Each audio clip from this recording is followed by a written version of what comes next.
तो अगर ऐसा है कि गुड्डू जमाली के जाने से बसपा का पूरा वोट चला जाएगा, तब तो बसपा पार्टी ही बंद हो जाएगी। क्योंकि यहाँ जब तक सपा, जब तक वो अपना गढ़ बना के रखी थी, तब तक यहाँ गुंडों को पालती थी, गुंडागर्दी करते थे। यहाँ जेल बनाया उन लोगों ने कि गुंडई करो और जेल में जाओ।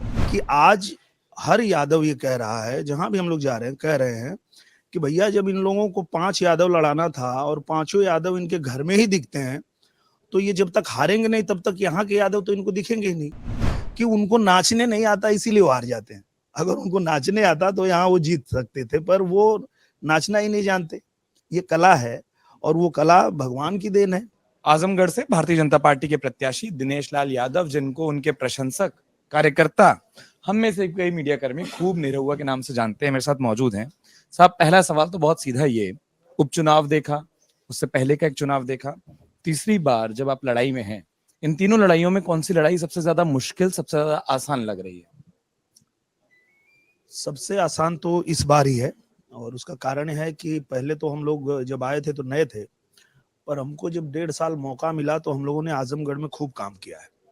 इतना काम किया है कि जनता भी कह रही है कि पहले कभी नहीं हुआ उतना काम आजमगढ़ में हुआ है 1.5 साल में।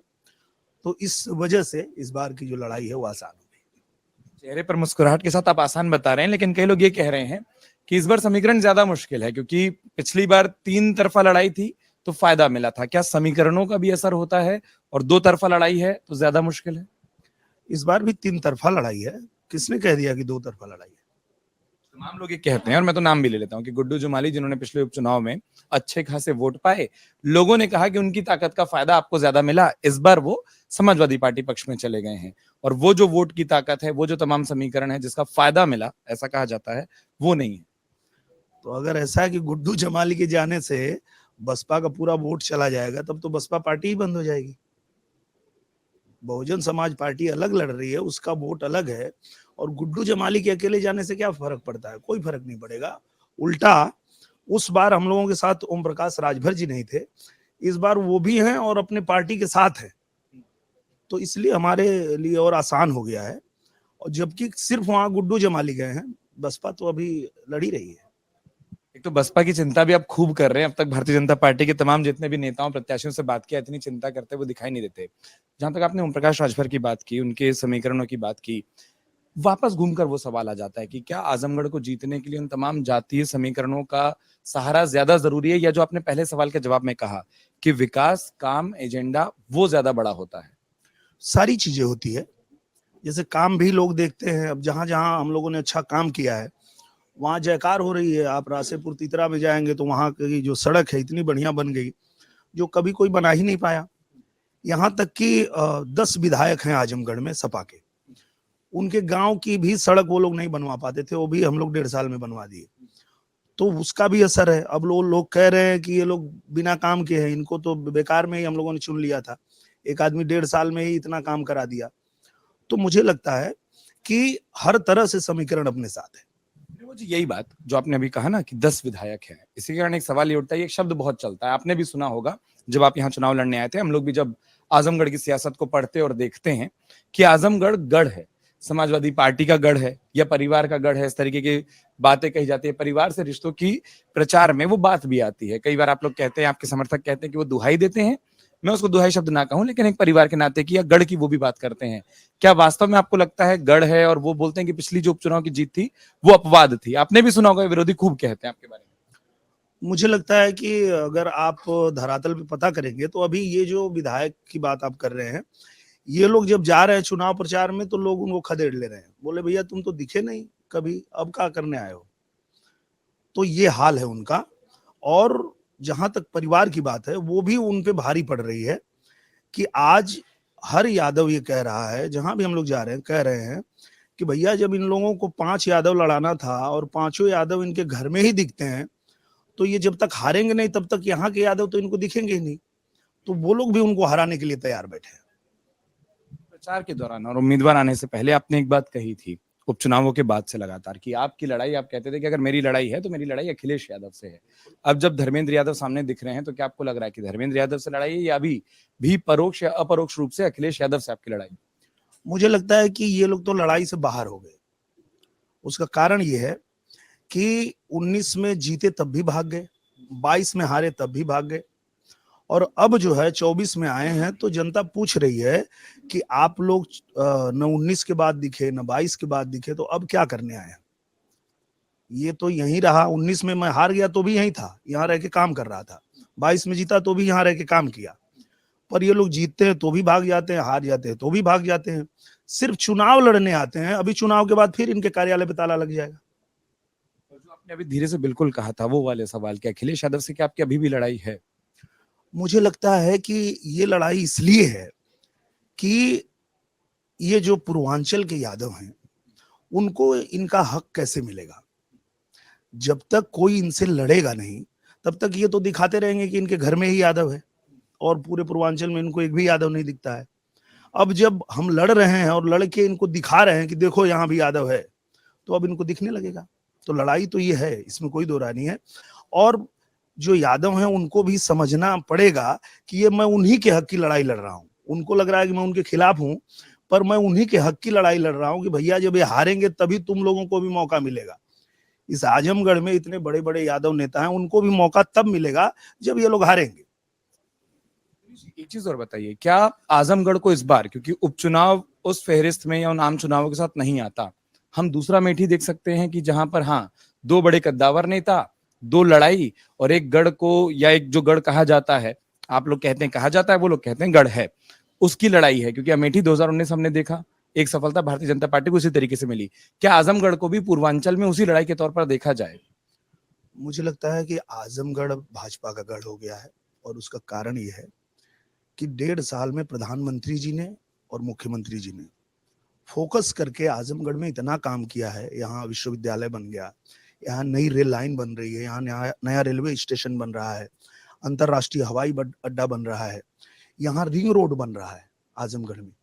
तो ये सारी चीजें जो हुई है, और उसके बाद प्रधानमंत्री जी ने जितनी योजनाएं चलाई है उसका लाभ जो जनता को मिला है, उसके वजह से आज जब हम लोग जाते हैं, चाहे वो दलित बस्ती में जाते हैं या मुसलमानों के भी बीच में जाते हैं, तो वो लोग भी कहते हैं कि हमको जो कुछ मिला है वो मोदी जी ने ही दिया है, इसके पहले तो किसी ने कुछ नहीं दिया। घर भी दिया मोदी जी ने, गैस कनेक्शन दिया मोदी जी ने, शौचालय दिया मोदी जी ने। तो ये तो मुसलमान तक कह रहे हैं कि हमको भी मोदी जी ही पसंद है और हम भी चाहते हैं कि मोदी जी ही आए। सभी वर्गों की बात कर रहे हैं दिनेश जी, मुंबई आप खूब रहे हैं, एक सवाल है, और खासतौर पर हम जैसे लोग जो आजमगढ़ के नहीं हैं, जब आजमगढ़ को पढ़ते हैं तो आजमगढ़ के बारे में एक प्रश्न चिन्ह भी उठता है, एक समय तक उठता रहा। उस छवि को बदलने के लिए मैं बहुत साफ कहता हूं कि आजमगढ़ के आपराधिक इतिहास से जोड़कर तमाम चीजें सर्च होती रहीं, आती रहीं, उसको बदलने के लिए क्या कोशिश बतौर सांसद या बतौर उम्मीदवार आप रखते? हम लोगों ने किया और वो उसमें सफल भी हुए, क्योंकि यहाँ जब तक, जैसा आपने कहा, सपा जब तक वो अपना गढ़ बना के रखी थी, तब तक यहाँ गुंडों को पालती थी, गुंडागर्दी करते थे। यहाँ जेल बनाया उन लोगों ने कि गुंडाई करो और जेल में जाओ। और हम लोग जब आए तो हमने आजमगढ़ में संगीत विद्यालय बनवाया और वहाँ संगीत की पढ़ाई हो रही है।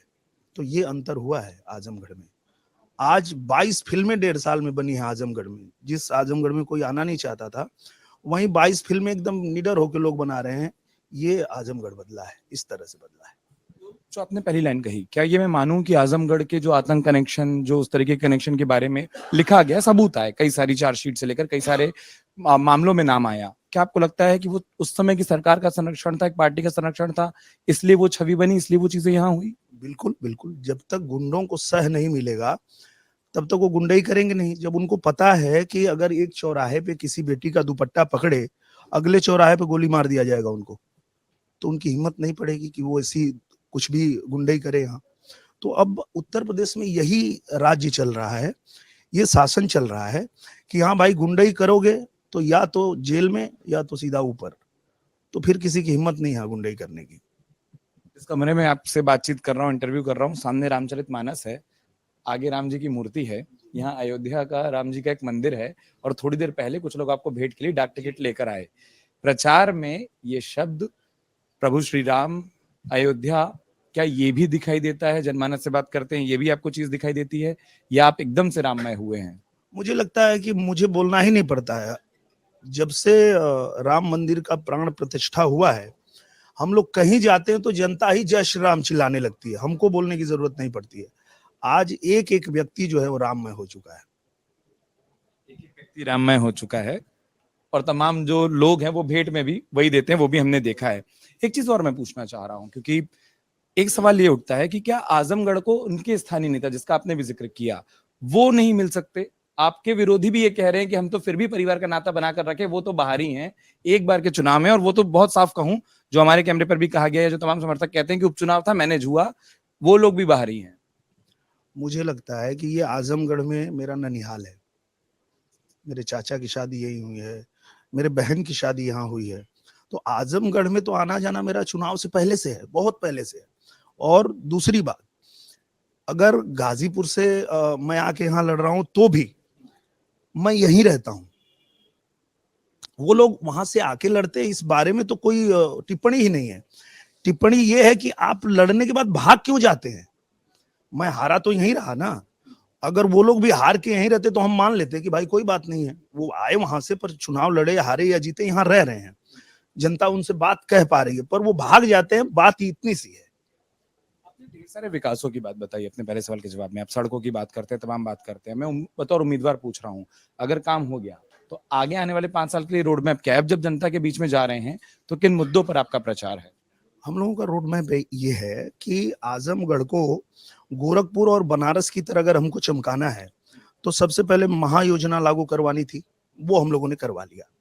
मतलब नींव तैयार हो गई है। अब आगे आने वाले दिन में आप देखेंगे अंतर्राष्ट्रीय हवाई अड्डा भी बनाएंगे।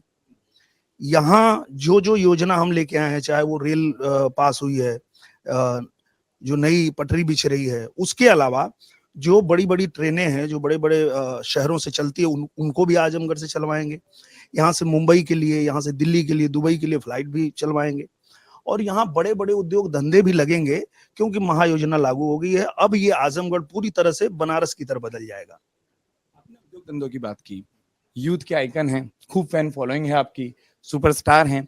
साथ में एक चीज और पूछी जाती है, जब तमाम युवा मिलते हैं एक सवाल वो बहुत करते हैं कि उत्तर प्रदेश में पिछले कुछ महीनों में हमने परीक्षाओं में गड़बड़ियां देखी, हमने वो बेरोजगारी के स्तर देखे, हमने वो तमाम प्रदर्शन देखे, और आपके पास भी लोग आकर बताते होंगे, यूपी पुलिस से लेकर तमाम वो चीजें, आरओ ए आरओ। क्या आपको नहीं लगता कि युवाओं पर ध्यान केंद्रित करके कुछ चीजों को बेहतर करने की जरूरत है? कुछ कमियां रह गई, और आप खुद मुंबई से वास्ता रखते हैं, वहां आपको उत्तर प्रदेश के आजमगढ़ के कई युवा मिलते होंगे। इस क्षेत्र में पलायन भी एक दिक्कत है, उसको रोकने के लिए युवाओं को यहीं रहें, यहीं वो टैलेंट बना रहे, क्या उसके लिए भी कोई रोड मैप है, कोई विजन है? बिल्कुल है, और उस पे बहुत अच्छा काम हो रहा है। आजमगढ़ में ज्यादा से ज्यादा इन्वेस्टमेंट हो रहा है, उत्तर प्रदेश में ज्यादा से ज्यादा इन्वेस्टमेंट हो रहा है। और सबसे बड़ी बात यह है कि आने वाले दिनों में प्रधानमंत्री जी ने भारत को ही मैन्युफैक्चरिंग सेक्टर का हब बनाने का पूरा प्लान बना लिया है। तो जब यहाँ ज्यादा से ज्यादा मैन्युफैक्चरिंग होगी तो हमारे जो युवा हैं उनको ज्यादा से ज्यादा रोजगार मिलेगा। खोजने से कोई बेरोजगार नहीं मिलेगा, क्योंकि जब यही सारा मैन्युफैक्चर होगा, चाहे वो दवा का हो, चाहे वो मोबाइल का हो, वो किसी भी सेक्टर का हो, तो मुझे लगता है कि ज्यादा से ज्यादा रोजगार मिलेंगे। और यही प्लान बना करके और मोदी जी विकसित राष्ट्र की कल्पना करके और उस पर शपथ लेके काम कर रहे हैं। दो सवाल करता हूँ, मुझे मालूम है आपको प्रचार के लिए निकलना है। पहली बात, आपकी ज्यादा बड़ी लड़ाई किससे है? एक व्यक्ति से है, धर्मेंद्र यादव बतौर उम्मीदवार, एक पार्टी से है जो अपने गढ़ को बताती रही, या फिर जो आपने अपने कुछ सवालों के जवाब में कहा कि जिस तरीके से आजमगढ़ में एक तरीके के विकास को या तमाम कामों को अवरुद्ध किया गया, उससे ज्यादा बड़ी लड़ाई? सबसे बड़ी लड़ाई यही है कि जब पूरा देश चाहता है कि प्रधानमंत्री नरेंद्र मोदी जी ही बने, और वो बनने जा रहे हैं, तो इस आजमगढ़ को सरकार के साथ रख के ही हम लोग इसको चमका सकते हैं। लड़ाई यही है कि ये जो लोग आजमगढ़ को सरकार से दूर रख के और इसको विकास से दूर कर देते हैं, वो लड़ाई है कि हम इसको दूर नहीं जाने देंगे। हम सरकार के साथ रखेंगे, और सरकार अगर कुछ नए रेलवे स्टेशन बनाएगी तो आजमगढ़ उसमें रहेगा। अगर कुछ हवाई अड्डा बनाएगी तो आजमगढ़ उसमें रहेगा। ये तब संभव हो पाता है जब सरकार का ही सांसद यहाँ है और वो जाकर वहां बात करता है, मांग रखता है कि हमको ये चाहिए ही चाहिए, तब जाके आजमगढ़ में काम हो पाया 1.5 साल में। तो हमारी लड़ाई ये है। इसी का एक सप्लीमेंट्री पूछ रहा हूँ, क्योंकि मैंने आखिरी कह दिया था। आपके कुछ समर्थक और तमाम दिन में हम लोगों से चर्चा कर रहे थे, आजमगढ़ के लोगों ने कहा हवाई पट्टी पहले भी थी, लेकिन अब वो लोगों के लिए एयरपोर्ट बनने जा रहा है। चीजें पहले भी थी, लेकिन सीमित लोग उसका प्रयोग करते थे, अब जनता को मिल रही है। और जो आपने कहा कि सांसद बात रखेंगे, लोगों ने 2 नाम लिए। लोगों ने कहा मुलायम सिंह यादव, फिर भी हम मान सकते हैं कि आजमगढ़ के नेता थे, आजमगढ़ की बात करते थे, लेकिन अखिलेश यादव, उनके बारे में एक विरोध है।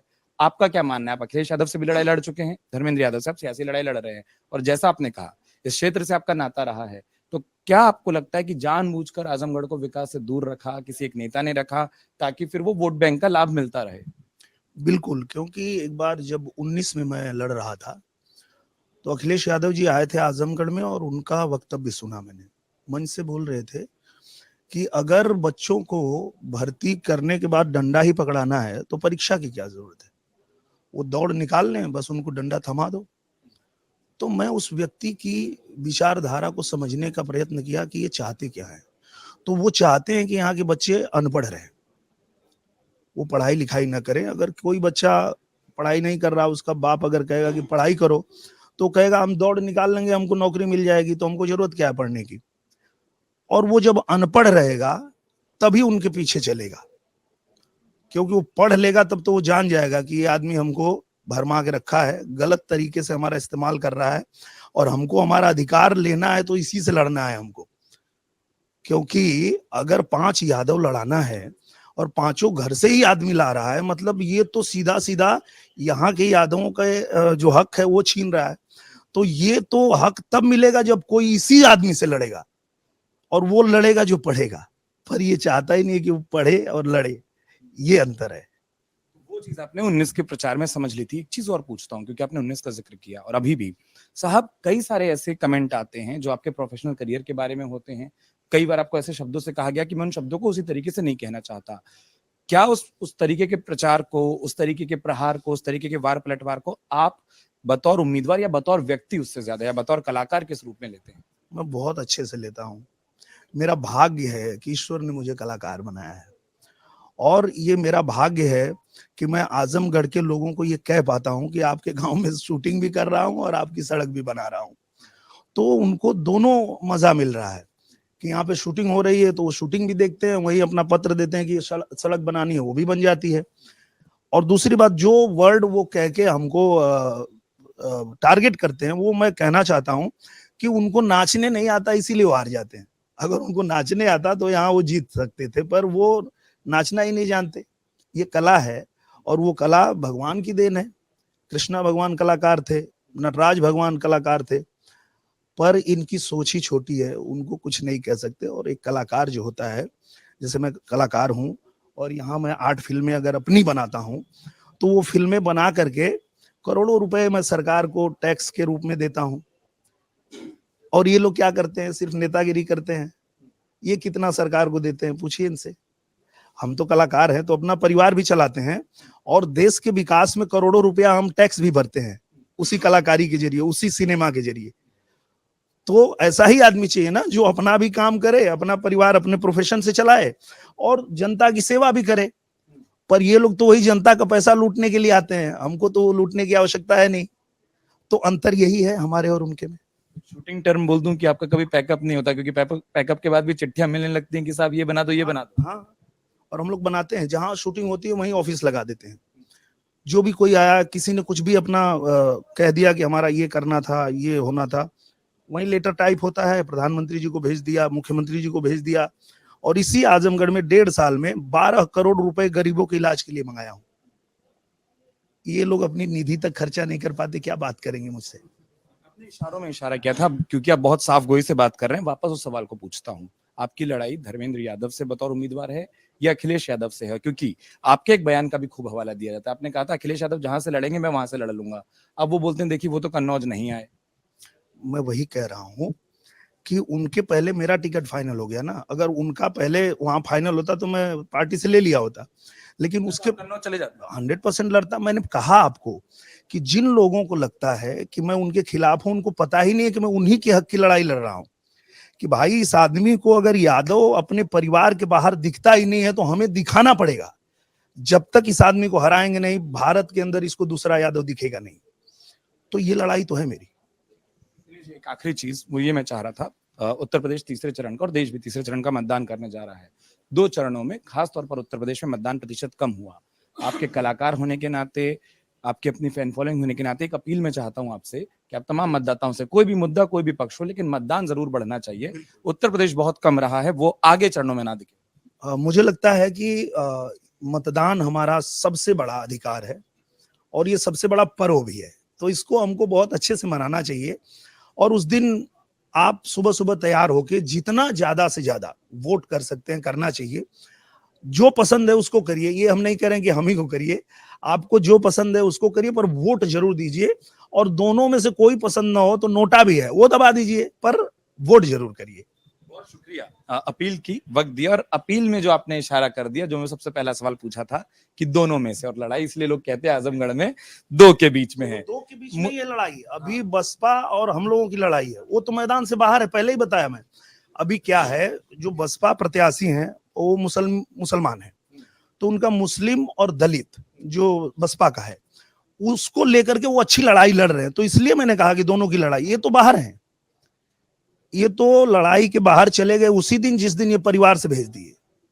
बहुत शुक्रिया। विरासत से लेकर परिवार और अपने ऊपर लगने वाले आरोपों पर साफगोई से बात करने के लिए, अपने विजन को रखने के लिए दिनेश लाल यादव, जिन्हें वापस मैं कह रहा हूं कि इनके तमाम प्रशंसक कार्यकर्ता लोग, आजकल तो भैया भी खूब कहते हैं, वैसे निरहुआ खूब कहते हैं, अपना वक्त दिया, प्रचार के बीच में बातें की। परिणाम जो भी आएगा वो 4 जून को आएगा, लेकिन अपील पर ध्यान रहे कि कोई भी मुद्दा, कोई भी पक्ष हो, वोट जरूर हो। अपने सहयोगी शामवीर के साथ उत्कर्ष चतुर्वेदी, अमर उजाला के लिए, आजमगढ़ से। अगर आप ये वीडियो YouTube पर देख रहे हैं तो हमारे चैनल को सब्सक्राइब करें और बेल आइकन को दबाना ना भूलें। अगर आप Facebook पर ये वीडियो देख रहे हैं तो हमारे पेज को लाइक करें।